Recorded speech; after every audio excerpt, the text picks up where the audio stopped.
வணக்கம் நண்பர்களே, நான் Manikandan. This is Mani's travels with hope. இது மாதிரி தொடர்ந்து பல வீடியோக்கள் வரப்போது. அதுக்கு நீங்கள் செய்ய வேண்டியது எல்லாம் நம்ம சேனலை சப்ஸ்கிரைப் பண்ணி ஆதரவு கொடுக்க வேண்டியது மட்டும்தான். இன்றைக்கி இந்த வீடியோவில் ஒரு மகிழ்ச்சியான தகவலை பற்றி தான் பார்க்க போகிறோம். ரொம்ப நாளாகவே ஒரு கோரிக்கை அப்படிங்கிறது இருந்துக்கிட்டு இருக்குது. அது என்ன அப்படின்னா, வேளாங்கண்ணிக்கு நிறைய ரயில்கள் இயக்கப்பட வேண்டும் அப்படிங்கிறது. ஏன் வேளாங்கண்ணிக்கு நிறைய ரயில்கள் இயக்கப்பட வேண்டும் அப்படின்னு கோரிக்கை இருக்குது அப்படின்னா, உலகம் முழுவதும் இருந்து சுற்றுலா பயணிகள் நிறைய பேர் இங்கே வந்து போயிட்டுருக்குறாங்க. பக்தர்கள் நிறைய பேர் வந்து போயிட்டுருக்குறாங்க. இந்திய அளவில் எடுத்துக்கொண்டா எங்கெல்லாம் கிறிஸ்துவ தேவாலயங்கள் இருக்கிறதோ அதை விட அதிகமான மக்கள் வந்து செல்லக்கூடிய இடமாக வேளாங்கண்ணி இருக்கிறது. இப்படி இருக்கக்கூடிய சூழ்நிலையில் நாடு முழுவதும் பல்வேறு பகுதிகளிலிருந்து ரயில்கள் இயக்கப்பட வேண்டும் அப்படிங்கிற கோரிக்கை இருக்கு. இப்போ எர்ணாகுளத்திற்கு வாரம் 3 முறை, ஒன்று மதுரை வழியாக இயங்கக்கூடிய ரயில், இன்னொன்று பட்டுக்கோட்டை முத்துப்பேட்டை இந்த வழியாக இயங்கக்கூடிய ரயில் வாரம் 2 முறை ஓடிக்கொண்டிருக்கிறது. அதே மாதிரி வாரத்துக்கு ஒரு நாள் கோவாவிற்கு வேளாங்கண்ணியிலிருந்து வாஸ்கோடகாமா வரை ட்ரெயின் இருக்கு. அதை விட்டுட்டோம் அப்படின்னா சென்னைக்கு ஒரு ரயில் இப்போது இருக்கிறது, கம்பன் எக்ஸ்பிரஸ். முன்னாடி காரைக்கால் வரைக்கும் இயங்கி கொண்டிருந்த ரயில்.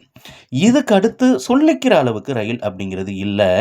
ஏன்னா பயணிகள் ரயில் தான் மயிலாடுதுறையிலிருந்து இயங்குது. முன்னாடி திருச்சியிலிருந்து இயங்கி கொண்டிருந்த ரயில் கூட இப்போது காரைக்காலுக்கு போயிடுச்சு.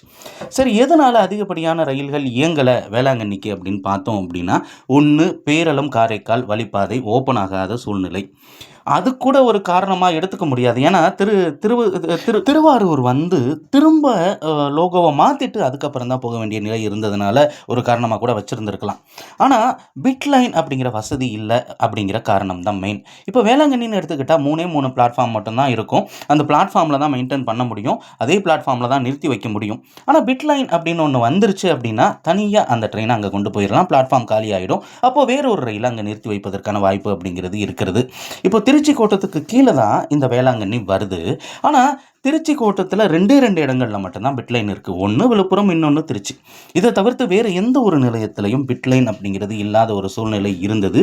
இப்போது ரயில்வே ஒப்புதல் அளித்திருக்கிறது, வேளாங்கண்ணியில் பிட்லைன் அமைத்து கொள்ளலாம் அப்படின்னு.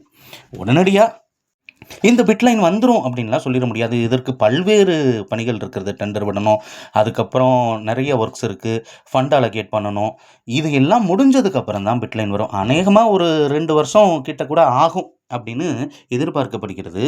அப்படி பிட்லைன் வந்துருச்சு அப்படின்னா நீண்ட தூர ரயில்கள் இங்கிருந்து இயக்கப்படுவதற்கு வாய்ப்பு அப்படிங்கிறது அதிக அளவில் இருக்கிறது. எந்த பகுதிகளுக்கெல்லாம் வரவேற்பு அதிகமாக இருக்கிறதோ அந்த பகுதிக்கு அதிகப்படியான ரயில்கள் இயக்கப்படுவதற்கு வாய்ப்பு இருக்கிறது. முன்னாடியே அந்த ஆலய நிர்வாகம் சொன்னது இப்போது நடைபெற இருக்கிறது. அடுத்த வீடியோவில் பார்ப்போம். நன்றி.